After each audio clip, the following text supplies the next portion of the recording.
Explosive thrown at Japanese Prime Minister at campaign event, one hurt. I don't know anything about the current Japanese PM. What are they mad at him about? Japanese PM Fumio Kishida was evacuated unharmed after somebody threw an explosive device. Huh. Cult shit probably. Is this guy like a political ally of Shinzo Abe? He's a homophobic piece of shit. He was his labor minister. Okay. TV footage shows Kishida standing with his back to the crowd. His security detail suddenly points to the ground near him, and the prime minister whips around looking alarmed. The camera quickly turns the crowd just as several people, including uniformed and plainclothes police officers, converge in a young man wearing a white surgical mask, holding what appears to be another device, a long silver tube. They collapse on top of the man, working to remove the tube from his hands. A large explosion is heard near where Kishida had been standing. The crowd scatters in panic as police roughly drag the man away. Huh. One police officer was slightly injured. All right. Here's the video. Pretty wild. Bro, we gotta get you with the device. Doesn't seem like a very effectively made explosion. It seemed like a pretty wimpy thump, but, you know. They said it's a smoke bomb, but I think it's a bomb that failed to pressurize, right? I don't know. I mean, whatever. There's a video showing everything. Well, I mean, I don't even know the context. I know about Shinzo Abe, you know. Why do people keep trying to kill Japanese PMs? My guess is incels. You know the incel thing over here, Andrew Tate, whatever? As I understand it, something like 80% of all Japanese men are incels. So it's probably got something to do with that. I don't really know. Yeah, it's all the anime. I mean, people in Japan are legitimately repressed by their economics. Oh, it's terrible over there. The work culture over there. What are the? It's not just the average hours. It doesn't even tell the full story because it's culturally normalized that you dedicate like off hours time to your work as well. Getting drinks with the boss after work and everything. Average work week, Japan. Although the legal recommendation for working hours in Japan is 40 hours per week, historically many Japanese employers have required their employees to work as much as 80 hours of overtime per month. So that would be 20 hours of overtime per week or 60 hours a week. And then you have like the like going out to drinks after work and all that crap. A study by Expedia found that Japanese workers on average did not use 10 of their paid vacation days, and 63% of Japanese respondents felt guilty for taking paid leave. The biggest irony is that despite all of this, they actually have one of the lowest levels of worker productivity, the lowest among G7 nations. Because as we all know, if you're a sane human being, you realize this, having strung out, overworked workers actually makes them really unproductive. Same reason why the 4-day work week actually led to increases in productivity.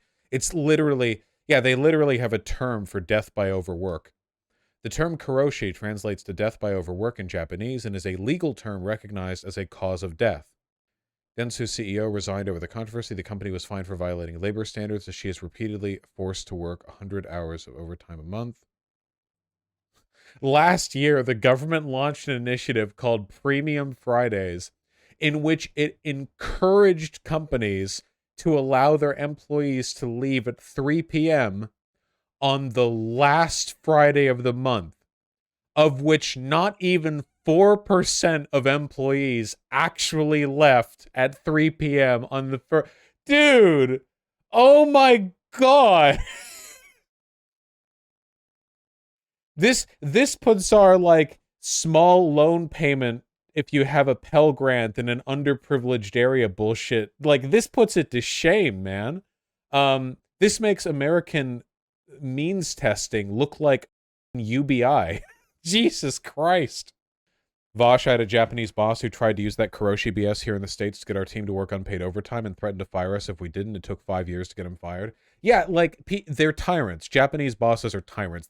There's no comparison between this and, like, American bosses. Over here in America, like, the work culture over there is you can't find work unless you're willing to cuck yourself out like this. So I don't know if this is what's leading to the attacks on the prime ministers, but you know, maybe. Yeah, the Japanese school system as well is also insane, where they like Japanese students will take cram schools after their regular schools, and then they'll take like courses during the summer as well, so they never actually like get to be a kid or whatever. I worked in a Japanese workplace once. Legit, they want your entire fucking life to be your job. It's exhausting. Yeah, I could never imagine. You guys would turn into the most obnoxious American chauvinists after like 5 days at a Japanese workplace. You would be like Duke Nukem. You would be like smoking a gigantic cigar, and you would be like standing there at the clock out desk at like 4:59. And if the boss came up to you and like spoke a single word, you would like flick the lit cigar directly onto their face with an audible thwack. There's no like it's not. It's inhuman. Japan is an ethno-state, right? Yeah. A big part of the reason why Japanese work culture is so is because they had a big economic boom in the 1980s because of their prominence in tech, and the boom didn't keep. And because their work culture was so demanding, people didn't really have kids, which led to a decrease in the available labor supply. And because Japanese people are extremely racist, they didn't want any dirty immigrants coming in. The funny thing is, whenever Westerners think of dirty immigrants coming in, they think of like African people or whatever. But over in Japan, they didn't want like wealthy Koreans coming in. They didn't want like high profile, like well accomplished, educated Chinese people coming in. Like they're so racist, dude. And because of that, like they wouldn't let immigrants in, they wouldn't let people into work, they wouldn't like nobody's because nobody has time to. So like everything is bad over there. It's like their GDP has been flagging for ages, and that's not just a corporate thing. Trust me. It's just their economy is kind of sunk. They're not getting any. What's Japanese birth rate? Ooh, 1.34 births per woman as of 2020. Whoo! God damn. They're right around where Germany is too. Though Germany's has gone up in the past couple of years. America is decreasing as well. We're at 1.64. We were at 2.2 about a decade and a half ago. But Japan's is continuing to decline. All Western countries are. The difference is we allow immigrants in, you know? Germany has immigrants. We have immigrants. Japan doesn't really have immigrants. Japanese rate of immigration. They've tried to open things up lately, but the current net migration rate for Japan is 0.56 per 1,000 population compared to America. Hold on. American rate of immigration. 0.5 per 1,000. As opposed to America, where in 2021, immigrants comprised 13.6% of our total population. Okay, right. And that's I don't even know if that counts illegal immigrants. Let me see. How many immigrants? Yeah, 2.3% of Japan's total legal resident population are foreign citizens. Yeah, 2.3%. It used to be lower. I think so, Dual 525. Yeah. Immigration's good. 26% of married couples sleep in different bedrooms. In Japan or everywhere. I actually, from what I've heard, actually, having separate bedrooms, even for married couples, can be a good thing. Not because of, like, love or whatever, but because a lot of people snore. Some people just have trouble falling asleep if you're, like, right next to somebody. So sometimes having a separate bed to sleep in can be good. I think that's fine, you know? Or yeah, if you like different mattress types, yeah. 20% of Germany's population has immigrant background. Based! I fucking love immigration. I don't know, Vosh, it feels cucked, but it makes sense. Well, the idea that if you're married to someone, that means you have to share their bed, that's like really arbitrary, right? Sometimes people just like sleeping in their own bed. Like this is like a very deeply built up, but also completely made up thing. I like sleeping next to people when I like the person, like obviously, right? But like, man, have you never been in a relationship and just wanted to be like you're laying next to someone, it's like a really warm day and you're like, oh my God. And you just wish you had like a separate bed, even like a twin bed, like a small bed that you could just like plop onto and spread your legs out and go like, you know? I think everybody's like that.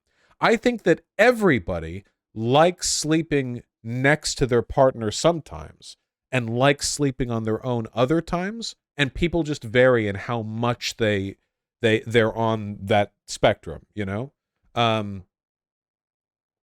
Which seems fine.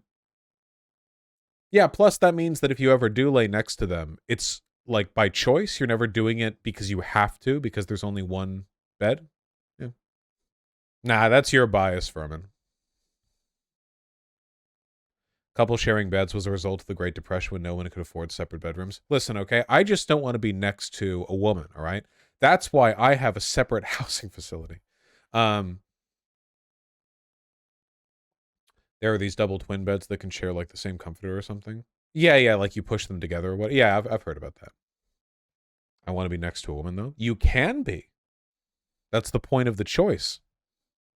Vosh, people slept together for warmth. It's not rocket science. You know, a lot of people live in areas where sleeping together for warmth is not a necessary thing to do. Artemy moved. He rolled. Ooh, what a cute little baby.